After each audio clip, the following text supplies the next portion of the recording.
Standing ovation. Rare at Davos. Almost never happens.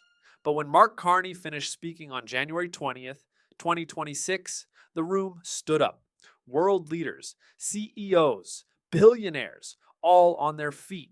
Bob Rae, Canada's former UN ambassador, said he'd never seen a global reaction to a speech like this one. Finland's president called it one of the best speeches we've heard in Davos this week. NATO's Secretary General said it proves Canada is back. And Donald Trump, he watched from his hotel room.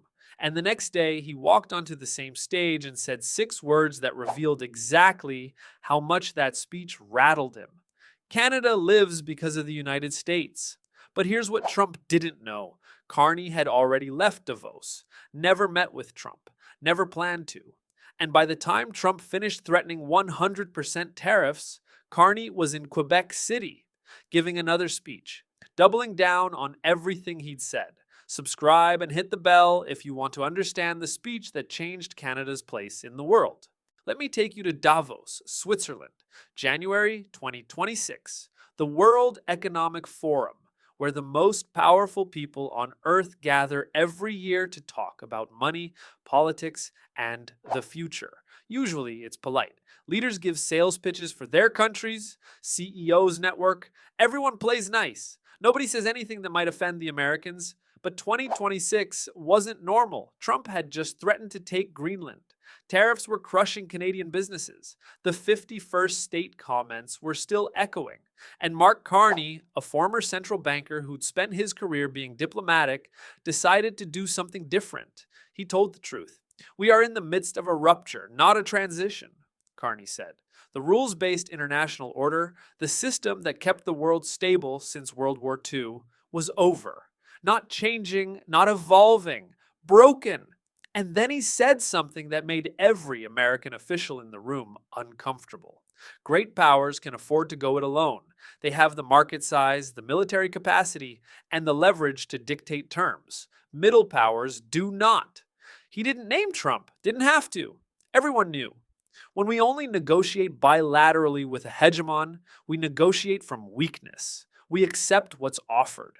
We compete with each other to be the most accommodating. And then the line that drew gasps. This is not sovereignty. It's the performance of sovereignty while accepting subordination.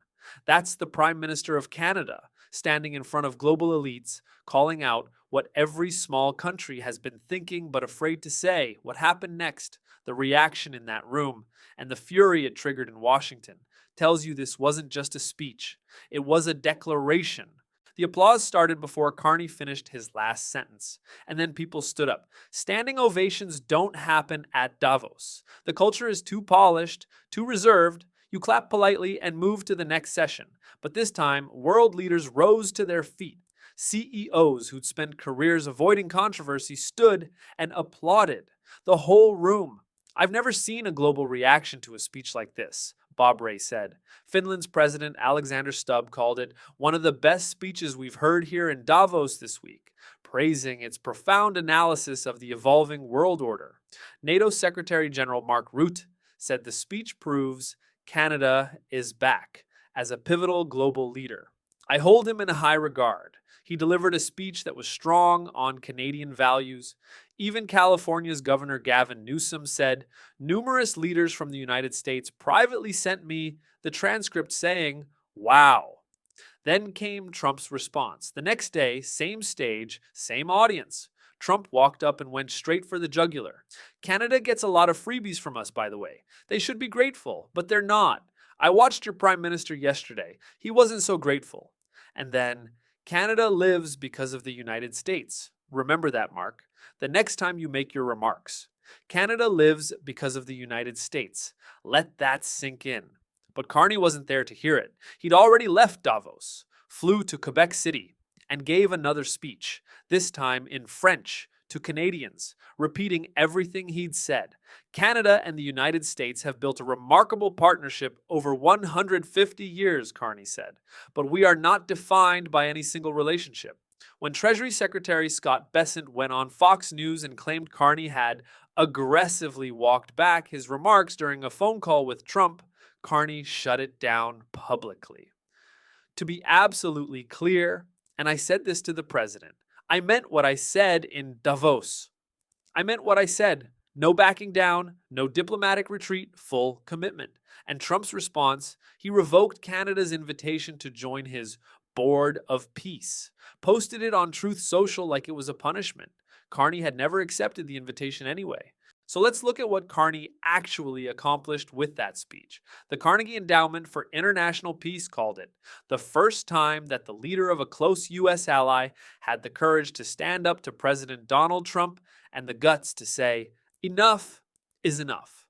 That's an American think tank saying a Canadian PM did what no one else would. Bob Ray compared it to Louis Saint Laurent's 1947 Grey Lecture, the speech that defined Canada's role in the post-war world. This was that level of significance. And the practical results. Within days, Carney announced 12 new trade deals on 4 continents in 6 months. He called Trump directly and, according to Carney, the president was impressed.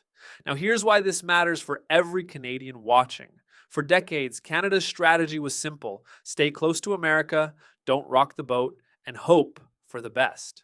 That strategy assumed America would remain a reliable partner. That assumption is over. What Carney did at Davos was announce a new strategy: middle powers uniting, new trade relationships, defense partnerships that don't depend on Washington, a Canada that sees the world as it is, not as we wish it to be. If you are not at the table, you are on the menu, Carney said. Canada just pulled up a chair, and the world noticed.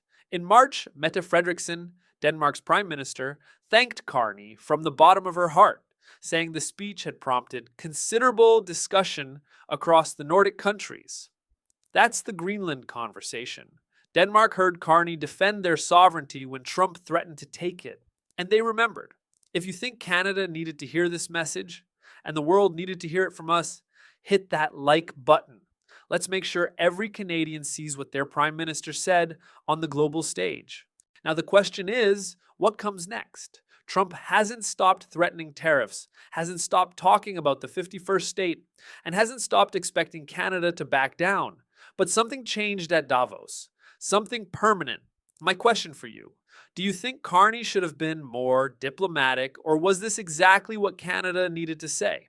I'm reading every comment. Here's what I see. There's a moment in every relationship when you have to decide who you are, when you stop pretending and start being honest about what you believe. Davos was that moment for Canada. We are in the midst of a rupture, not a transition. That's not diplomatic language. That's a warning. This is not sovereignty. It's the performance of sovereignty while accepting subordination. That's not criticism of a policy. That's a rejection of an entire approach. And when Trump said, Canada lives because of the United States, the whole world saw exactly why that speech was necessary. Because that's how they see us. A dependent, a subordinate, a country that exists because they allow it. Carney's answer?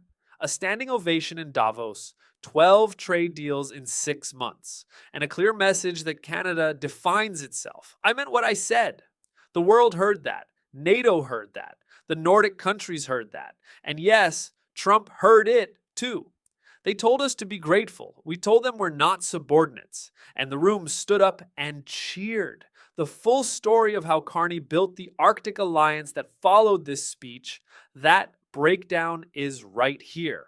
I'll see you there.